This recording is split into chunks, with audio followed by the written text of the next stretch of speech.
My international friends think we Americans are crazy to have such easy access to guns. In the UK, a mass shooting in the 1990s inspired strict gun control laws. There's been just one mass shooting in the 22 years since. In Australia, there was a mass shooting also in the 1990s. Laws were put into place, and there hasn't been another mass shooting in the past 20 plus years. It took a mass shooting in New Zealand to inspire lawmakers to tighten gun regulations. But in America, we have a mass shooting every day, and our government has still not enacted similar, sensible, effective laws. I remember when growing up in the 1950s, many people thought it was madness that the government could require us to wear seatbelts. The auto industry fought this because they didn't want to have to pay for it. Nevertheless, seatbelts and airbags and crash-resistant cars became the law. The number of auto fatalities dramatically dropped.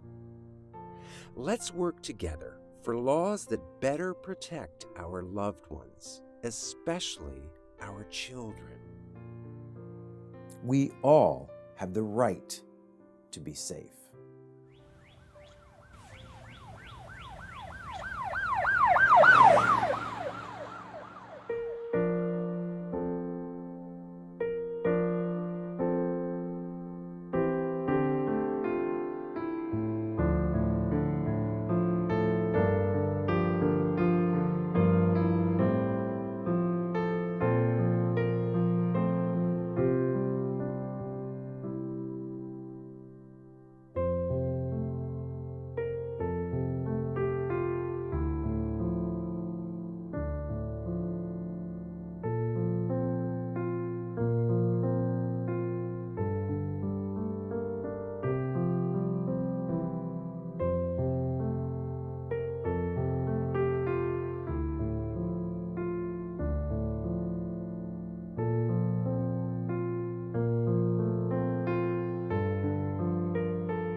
So that's one of our functions for today, was to show you the film. We have a couple of special guests, and one of the main purposes of this hour is to inspire donations to a remarkable organization called States United to Prevent Gun Violence. And the executive director is here with us today, and her name is Clai Lasher-Sommers. And I'm going to interview her for a bit. And Clai, we're so honored to have you here. And just to get right to it, I mean, can you talk to us a little bit about what States United is, and give us a little background about the organization? Sure, and thank you for that film. I think that, you know, first of all, doing this work can be very stressful, and the music just brought me right back into being really mindful about what we're doing and why we're doing it. So I think that the anniversary of Pulse and the shootings in Austin, you know, and maybe Max will speak to this. Sometimes you just, to keep doing the work, you become a little numb at times, not too often, but so just thank you for the music, because I really appreciated that. So States United to Prevent Gun Violence was founded in 1999, and it is a backbone organization that supports and amplifies the work of independent, local, and state-based gun violence prevention organizations across the United States. And we basically support affiliates who are tackling gun violence in their local area, in their states, and we do it in a comprehensive and intersectional way that utilizes data, utilizes looking at public health as one of the reasons for gun violence in America, racial equity and community-based approaches to decrease firearm suicides and gun homicides, injuries, and trauma.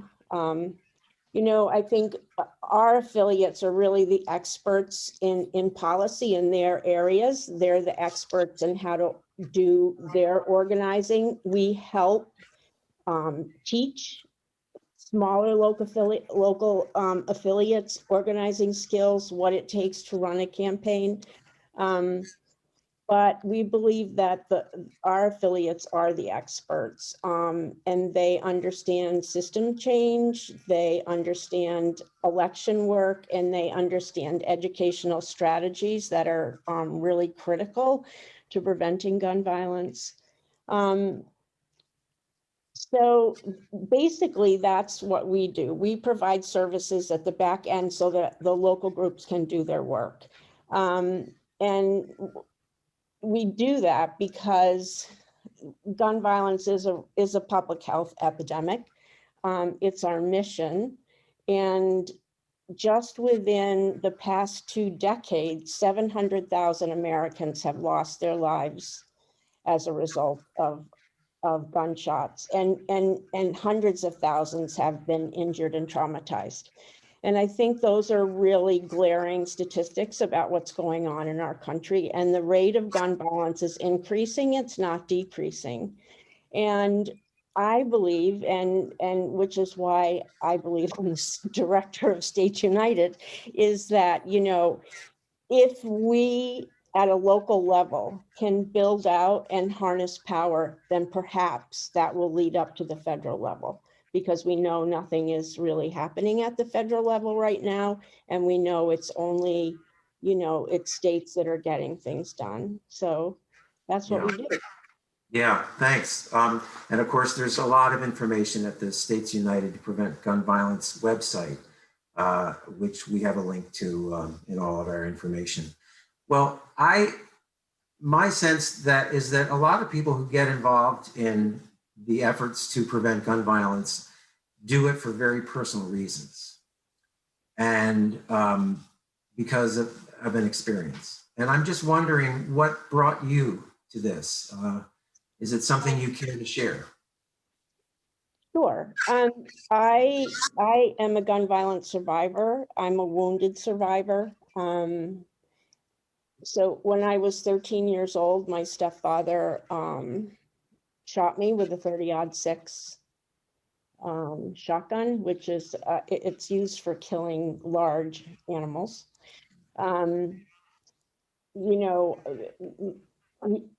I lived in a household where there was domestic violence, you know, and that experience, of course, changed the trajectory of my life forever. But what I do know is that I was 13. I'm a lot older now, and I have been watching this epidemic grow for a very long time. I've done most of my work in rural areas and states where organizing, and what I've seen is that suicide and domestic violence are rampant across the country. I think that, you know, the lethality of having a gun in the home in a domestic violence household is key to having women shot and children shot, and also children being bystanders. So that's how I got involved. I did a lot of work with domestic violence, and starting at the beginning of the domestic violence movement when it was survivor led and survivor driven. And I think my experience leads me to believe that you can do amazing things at a local level. And what we do know is that we haven't come far enough or fast enough. So it's time to, the movement is ever changing, ever evolving. I've known forever that most of gun violence is happening in urban areas because you have marginalized communities that don't have resources. There's poverty, lack of healthcare, lack of food, and there's gun trafficking. And there's, you know, there's two sides to a gun. So I think we finally come to the place in the movement where, you know, looking at issues of criminal justice reform, trying to bring IRPOs on a federal level in every state. I mean, there's many things, right, that we're trying to do. So that's why I am here. And you know, I watched my children grow up, and you know, I felt really blessed to have been able to do that, because there's a lot of moms and dads who do not get to watch their children grow up. And I believe that that's probably one of the reasons I'm here. And the last reason I'm here is that I remember when Sandy Hook, the massacre at Sandy Hook, and all I could do was take that experience. And as I was listening to the news, I knew within, you know, within seconds of being shot, there's this thing that happens where you know it's going to happen. You know something's going to happen. And so at that point, I decided that I would just turn my life over to this. So. Wow, that's very powerful. I can see the blessing you've turned this tragedy into, the fact that you're stepping up and trying to change things. You know, I have a degree in psychology, and I know I'm oversimplifying things to say it this way, but to me, it seems like an issue of, well, people are people, and they're always going to get angry. I mean, that's part of that's part of the mammalian, the animal world. Crocodiles get angry. Everybody gets angry. The question is, when you get angry, are you going to be able to grab a stick, or are you going to be able to grab an AK-47? And if you're in a country where you can only grab a stick, you're not going to do as much damage. And so to me, it seems so simple. We just need fewer guns. Now, of course, there are all kinds of arguments against that. People are going to say to me, well, what about the Second Amendment? What about this? What about that? But, you know, I'm this dreamer, I'm an artist, I can say it. But if there were fewer guns, there would be fewer gun violence. That's statistically obvious, right? What do you say to this kind of thinking? What can you really do in legislation, and what should the laws really look like? Well, that's a really broad question, but I will tell you that for a lot of us, we know that there are more guns. I don't know what the exact number of guns is. We know, you know, the increase in guns just at the beginning of COVID until now. We know that the demographics of who are buying guns has shifted since COVID. So since COVID, we have 50% of those first-time gun buyers, right? And those are only the people that went through a background check, right? So that's not even all of them, are women, and women from urban and suburban areas, which is very, that is a switch. And we know that Black and brown gun ownership has increased, and there's a lot of discussion about what do you do in America when there's more guns? How do you get rid of those guns? How will that even happen? And, you know, I don't know the answer to that question. I know, you know, what Australia has done. You know, I know, you know, what some other countries have done. And last week, I was on a call with 4 young men from Australia. One of those young men went through Columbine. And now they're, you know, he's in Australia, and he told me that the weight that went off his back and the stress of living in America with so many guns and so much gun violence, it left him. And I thought, you know, these young men that I'm talking to, you know, are publicists and marketing people. And when I listen to the people in that group say there's something that you can do, right? Would a gun buyback work? No, I don't think so. Because really the statistics and the data show that the guns that are, I mean, we should have gun buybacks, right? I agree with that. But the guns that are being turned in are old guns, used guns, guns that aren't working, very few assault weapons. So it's going to take a huge cultural shift about how we think about guns in America. And it's going to take everyone to come up with a solution about what to do with these guns. I don't know what to do with these guns. I'm being really honest. I mean, I know what I would like to do with them.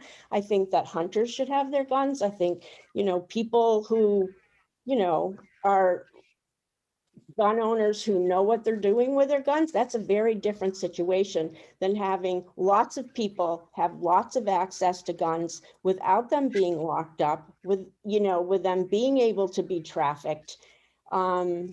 And with the laws that we have not being paid attention to. So I wish I had a good answer for you. Yeah, I know it's a loaded question, and we could go on and on and on. I know. I feel like I bet Max is chomping at the bit to get in on this. Let me introduce Max. And let's do a little bit of talking with you, Max, and then there's Q&A. So if the rest of us, if you're having questions or comments, please write them in. And when we're done in a few minutes talking with Max, then we can start interacting and answering your questions. Max Milkman is with CeaseFirePA. And just to clarify, I think most of you know, but CeaseFirePA is one of the organizations, I believe there are 33, Clai, if I'm not mistaken, that are sort of conjoined to make states united. Lisa and I are here in Pennsylvania. And so Max, you represent our local organization, CeaseFirePA. So I'm just wondering, you know, you're an activist You have that bullhorn behind you on the dresser. You're used to getting people up and doing. You probably have done a lot of work in Harrisburg, if I'm not mistaken, the state capital. You're working on the local level. Can you answer any of the questions or add to the conversation, or do you want to talk a little bit about what CeaseFire does, how we can get involved, what individuals can do? That's leaving you with a lot of questions. All right, well, I have a lot to work with. So first off, we're very thankful to be here, and we're also grateful to be working under States United and working with different chapters within States United to learn and bounce ideas off each other in terms of how we can be effective leaders in this movement. CeaseFirePA is a grassroots organization under States United that works to build coalitions of faith leaders, doctors, teachers, lawyers, students, those impacted by gun violence, to work to try and use our voices to make change within our community when it comes to this issue. Now, America has an extremely embarrassing record on gun violence. No other country in the world deals with gun violence the way we do, or we don't deal with gun violence the way we need to. And as you've talked about before, and there are a lot of solutions that we can work to address on the local and state level. So for example, in Pennsylvania, it's a little hard to pass gun laws because the state legislature is controlled by conservative members who do not value gun safety and instead value the rights of gun owners above public safety. So we can work to try and move around that. While we'd like to advance policies like extreme risk protection orders or universal background check, or requiring gun owners to report their firearms if they're lost or stolen, while we push those policies ahead, we also focus on the funding, because we know there's a lot of community groups on the ground doing good work to try and prevent gun violence. And we focus on trying to secure state and local funding for those intervention programs. So for example, in Philadelphia, we are advocating for $100 million of the new city budget to be invested in community groups who are providing trauma-informed care programs to those the most impacted by gun violence, whether they are survivors or they live in communities heavily impacted by gun violence, because we recognize we need to deal with the mental health crisis if we want to work to address the gun violence in Philadelphia. And we also recognize that we need to work to try and help people raise their lives out of poverty. So making sure I have access to job trainings, making sure they have access to job opportunities, making sure they also have access to housing and clean water and all of these important resources that work to help address the overall crisis of gun violence. And I'm inspired that you do this work and that you work to highlight the aftermath of the Parkland shooting. But I'd like to take a moment to recognize that while mass shootings make up a majority of what we hear on headlines and TV, they do not make up the majority of gun violence. The majority of gun violence is suicides as well as homicides to a certain extent. And in Philadelphia alone, just this weekend, we've lost 5 people to gun violence, including a 16-year-old girl who was just shot in the leg at a party. Now, this is gun violence that doesn't always make the news, and we need to work to address it because it is part of everyday gun violence we experience in the United States. Unfortunately, we're at the point in Philadelphia where every 3 days a child is shot. And really, we need to work to address this. So that's why we're fighting so hard to make sure we're getting intervention programs in our schools and our hospitals, to make sure we're also funding groups that are already out there doing great intervention work. Groups that, for example, provide art care in students so they can have art therapy after their school day is over, so they can work to address the trauma that they're dealing with in their community. Or, for example, we work with the Amir Foundation that works to help individuals who are dealing with the loss of a loved one or the life changes of someone who's shot by gun violence and needs to rebuild their life afterwards, whether that's getting into housing where they are able to, for it to be accessible. For example, if you're shot, sometimes you might lose a leg and not even realize that even if you weren't shot in the leg, and that might change the way that you move around, the way you live in your home, the way that you work. So we're to try and make sure that groups doing this important work on the ground are getting the resources they need. Now, at the same time, we're working trying to address gun violence everywhere, which is why we're also focused on the state budget, and we're advocating for $100 million to be invested into community grants and community programming to make sure that communities outside Philadelphia can also get the funding they need to work to address gun violence. So while it is upsetting that we have a state legislature that fails to find the courage to act on gun violence, we can work around that, and we can work to try and find bipartisan solutions to work to address gun violence immediately.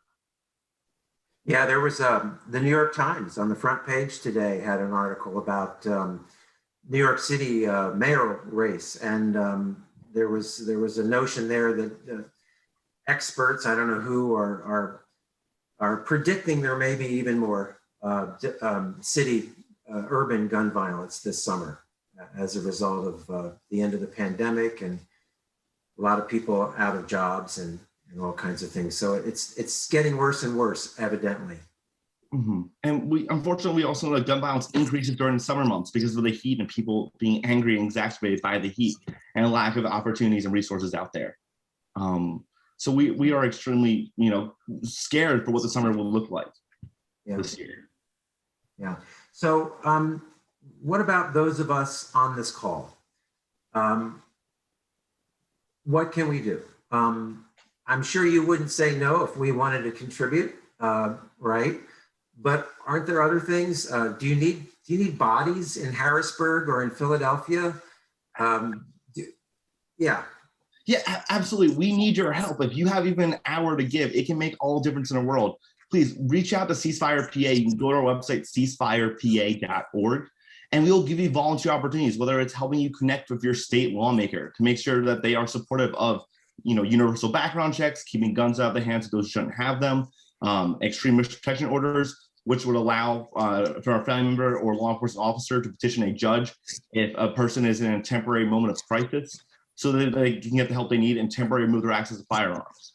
We're also advocating for the reporting of lost and stolen firearms to make sure that gun owners are responsible and making sure that law enforcement entities know when missing guns are out there, as well as working to address straw purchasers, individuals who go into a gun shop with a clean record and buy 100 guns at once. Now, we will give you all the tools and resources you need to make a change. We'll give you a lawmaker's number. We'll give you background on who they are. We'll let you know, hey, these are some of the vices or some of the things we've learned about them that they'd like to talk about. For example, if they are a veteran or a former law enforcement officer, you can use that to work to try and advocate for policies that will, in the way, protect law enforcement officers. We also have educational events continuing throughout the year with leadership institutes that you can sign up for, so you can learn everything you need to know about your local elected officials, as well as your state elected officials, and the processes in place to help pass laws and how you can be part of that process. Clai talked about the burnout or the numbness to gun violence. And I just have to say, if someone who's been in this fight for 5 years now, it is real. At some point, we've all become numb to the gun violence. We've seen headline after headline of mass shooting or gun violence, and we just have to accept it as normal. It is not normal. Please do not get burnt out. We need you in this fight. If you see the headlines or you see something on Facebook, get involved. We need your help. Please reach out to CeaseFirePA, because if you do not use your voice, the other side will. And we need you in this fight. We need you to be calling the governor, calling the state representatives, calling your state senators, calling your city council folks, and making sure they are good on gun safety, and making sure we are doing all we can to advocate for stronger gun policies, as well as advocating for funding for violence intervention programs. And there is so much work to be done, literally from going to different community events, educating folks on this, to taking actions yourself, or such as calling your lawmaker or writing letters to the editors in support of gun safety policies, to make members in your community aware that gun violence exists and that there's issues and ways that we can work to address it. I like it. Yeah, it's hard. It's hard for me. I know I see so much gun violence in the news. I hear about it from organizations such as yours. It's just it's a strange psychological thing to try to not get numb and to try to react accordingly to each and every incident that's obviously horrific. So thank God for you and Clai and people like you who are on the front lines. And I know it's got to be very challenging on many levels to be doing what you're doing. So we admire you guys a lot. Well, Jonathan, this group gives me a lot of hope, because there are people out here continuing to challenge the normal and the status quo of gun violence and continuing to use their voices for change. Just by showing up today, you've made a difference. And please, if you have the ability to, please donate to CeaseFirePA.org or States United so we can continue this important fight. Yeah, we have again, this whole event is meant to inspire you callers to contribute to States United and, of course, CeaseFirePA. We're not going to argue when you do that, but here's the card. There's the website. if you do that, if you donate to that website, we, Force for Good, will get credit, meaning that we can then go and say, oh, wow, we hold these events, and our people who attend are, are generous and have helped out. And I will say that in our first 3 events, we have so far inspired over $11,000 in donations, 100% of which went to homeless shelters, Snipes Camp in Morrisville, New Jersey, and good charity events. So we're hoping that States United and CeaseFirePA is recipient of more generosity from our Force for Good people. Jonathan, So, yeah, if I can, one moment. I'm going to put my email address in the chat for this group, for the Zoom. If anyone wants to learn more about how they can get involved in CeaseFirePA, please send me an email. great. I'm wondering, Lisa, if you have questions from anyone that you might want to bring up and direct to Clay or Max. Do we have any questions? We don't have any yet, but I actually would want to ask Max, you are so passionate about this. I just love the enthusiasm and so happy that you're working with Ceasefire. How did you get involved and why? Was there a personal reason in particular? Yeah, Lisa, thank you for asking. I got involved just as a volunteer in the gun safety movement after the Sandy Hook massacre. I was a freshman in high school at the time, and I couldn't believe a massacre like this could occur and our government could do nothing in response. So during my free time and my free periods at high school, I would write letters to lawmakers and emails to lawmakers all across Pennsylvania and all across the country asking for action. And a lot of individual lawmakers sent me back, we can only do so much. We've put a bill forward, but the Republicans run the Senate. They're not going to move any of these bills. And one of the lawmakers who wrote back was actually Joe Biden when he was vice president. And he said, look, your generation is going to be responsible for taking up the mantle and moving this issue forward. And I've kind of used that and taken it to heart. It's my generation's responsibility to make action on this issue. And so I've stayed involved for a few years. And in 2016, I started interning at CeaseFirePA. I was very grateful for that opportunity. And that same year, I lost a friend to suicide by firearm. And it kind of just incensed a belief in me that I'm not going anywhere until we make substantial change on this issue. So that's how I got involved. But I work with a lot of students, and I tell them, anyone can do what I do. I am not special. Anyone can have a voice in this fight. You just need to learn how to connect to the right resources like CeaseFirePA and get involved. Thank you. I'm inspired. Oh, sorry. There was a question in the chat. Yes, I was going to. Which question are you from, Wendy? There's a question about how do you get people to listen to you? Yes. Okay. How can we speak to those who do not agree with us? Is there a way to get them to listen? Good question, Wendy. Yeah. So I have some things to say about that. You have to meet people where they are. You really do. That is the fundamental rule of organizing in the way that I believe. So I am, I always will talk to anyone. I do have an exception.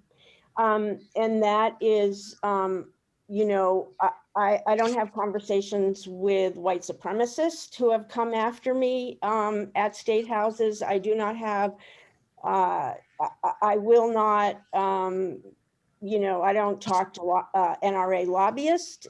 I live in New Hampshire, so the NRA lobbyists are there they're there all the time.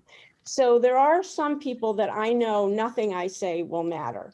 But when you build out coalitions, which is one of the things that I think States United does best, one of the things they do best is when you go into an area and you build out coalitions of people who can agree to disagree, but to move from that point outward to affect change.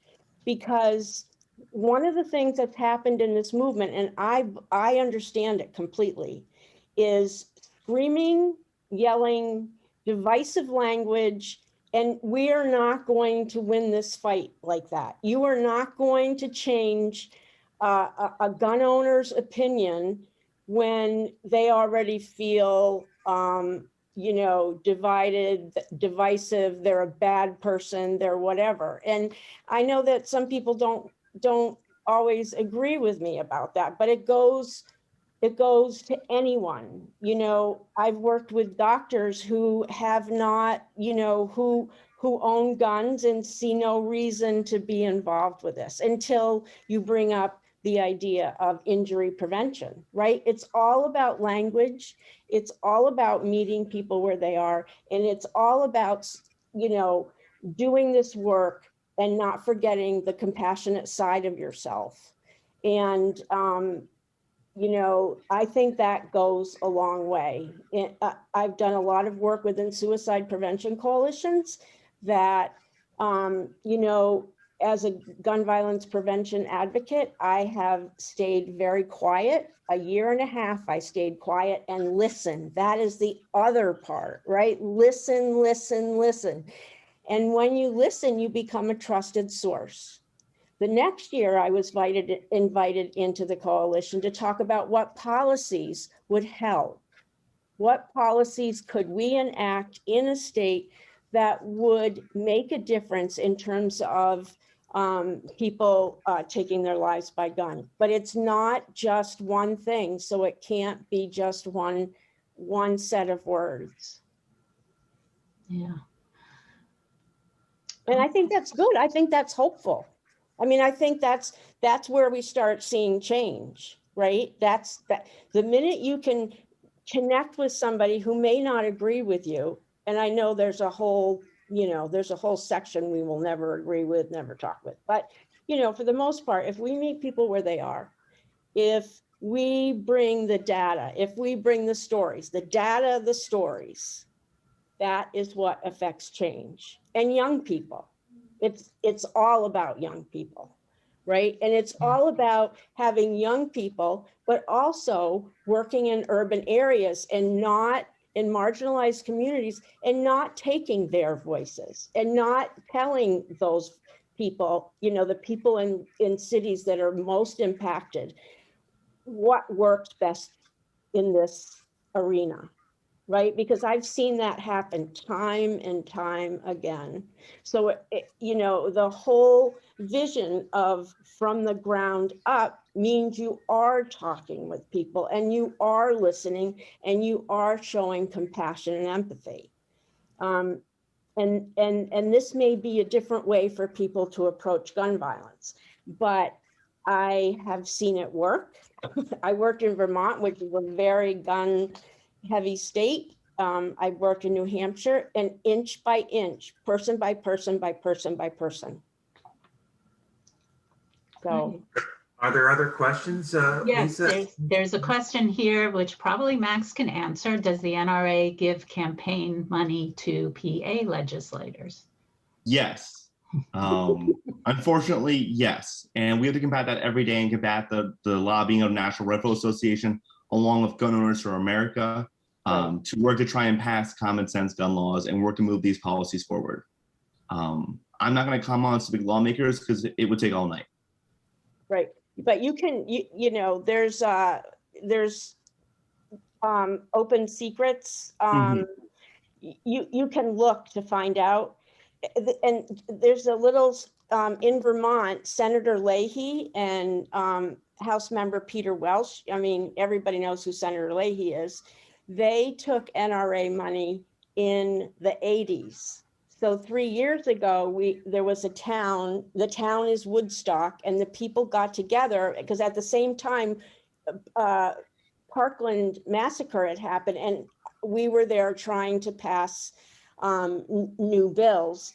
So the town, on town meeting day, had a resolution asking Senator Leahy and Peter Welch to give the money that they had taken, which was $9,000 in the 80s, which is not, it wouldn't have been that abnormal, right, in a hunting state for them to take NRA money. And so they actually took that money and gave it to an organization. And that organization gave the money to Gun Sense Vermont to have a lobbyist and to pay for a PR firm. So I thought I'd just tell you that little story. And something I would like to point out, while it can be aggravating to see the NRA be able to come in and spend as much as they'd like to a certain extent on state legislatures, there's something more powerful than campaign donations, and it is voices of individual Pennsylvanians who care. So we didn't think we'd be able to pass many gun laws in Pennsylvania, given the current makeup of the state legislature. But then in 2018, we were able to defy the NRA and pass a law that takes guns away from domestic abusers. Now, that should have been common sense and shouldn't have been hailed as a victory. We should have been able to do that years ago. It was the first gun law in over 20 years that we were able to help pass, despite the NRA lobbying against it. And let me say to you, there is hope for Pennsylvania that we can pass stronger gun laws and get this intervention funding that we need in our communities. So please, your voice is more important than campaign donations. I think that law actually was proposed or pushed by my state Senator Steve Santisero, right? That law, I remember that. I don't know, this is like a really, there are no other questions, but I have one in my head. This is maybe really naive, but we hear all the time that the majority, maybe it's like 69% of Americans feel that there should be some sort of gun reform, whether it's background checks or some, banning AK-47s, whatever. Is it solely the NRA that is pressuring, the politicians and buying the politicians, or is it the base of that group? That I think it's both.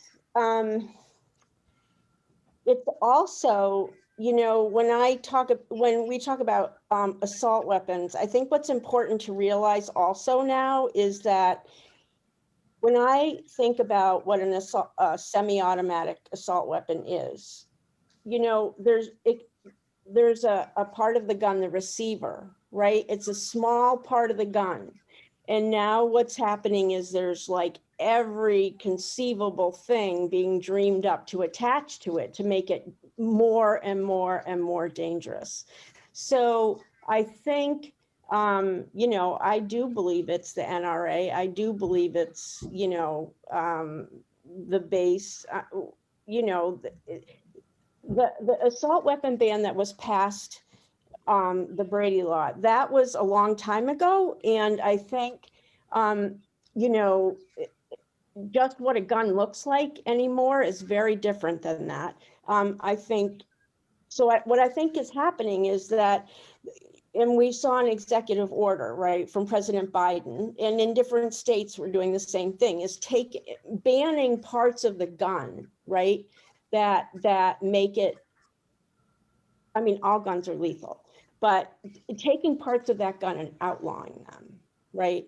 So that's what we're seeing happen. And I think that I want to say another hopeful thing. And this is something everybody can do. It's not a specific state action, but David Chipman, who is an amazing man, he was an ATF agent for 25 years and retired. And he, his professional experience is vast. He worked on the Oklahoma bombing. He's worked on many terrorist, incidents in this country. And if we can apply enough pressure so that he becomes director of the ATF, I think that there are going to be significant and lasting changes that we've been needing to see for a long time.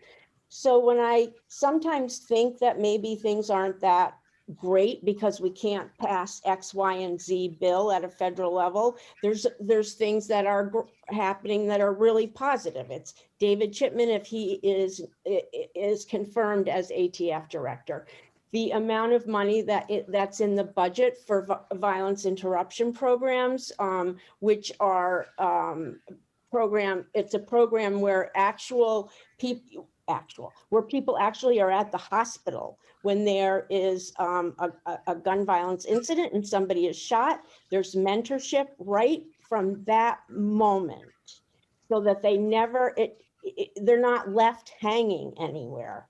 So and that the Hobby program is really amazing because it also people that come out of that become the next generation of mentors. And we see money being through the American ARP. Rescue plan. Yeah, thank you so much, Max. You know, we see money that's going right into the cities, and we see governors putting it to the state level, you know, filtering it down where it needs to go. You know, I think, you know, I'm extremely disappointed that I do not think we will, maybe we won't pass the bills at a federal level that we want, but we are making significant changes just with budget items, new regulations that don't have to go in front of the Senate, and getting David Chipman. So we all knew that this is a long haul. This is not a marathon, not a sprint, it's a marathon, whatever they say. It's going to take years, right? But inch by inch by inch, we will get there. And the states, what I'm so happy about is that the states are also watching that money. They're watching the federal money come to the states, and they're making sure, or trying to work within their coalitions to get that money to the communities that are most impacted. And that includes veterans, right? It includes, you know, so many populations. So I think that is really hopeful. And one thing I want to add on is that polling shows majority of Pennsylvanians support stronger gun laws when it comes to things like background checks on all gun sales. They also overwhelmingly support things like an extreme risk protection order. Now, while a majority of Pennsylvanians might support these bills, the lawmakers who are represented to represent them in Harrisburg do not reflect that. And that is because of systemic gerrymandering in our state legislature. We have not had fair elections for a very long time in Pennsylvania. And I'm not saying it to say that the election was stolen. I'm saying it to say the districts themselves are not drawn fairly and give conservatives an advantage.